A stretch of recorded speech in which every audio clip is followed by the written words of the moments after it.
So here's the sound that my heater is making.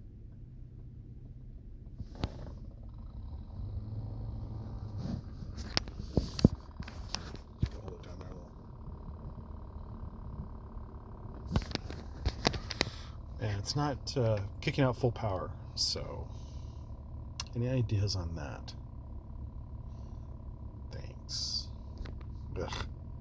It's been doing this for a long time, and I just don't have the cash to take it in. So I try and fix it myself, but searches aren't coming up with a definite result.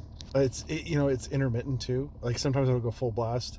Most of the time it doesn't. Sometimes it doesn't even go at all. So those are the symptoms.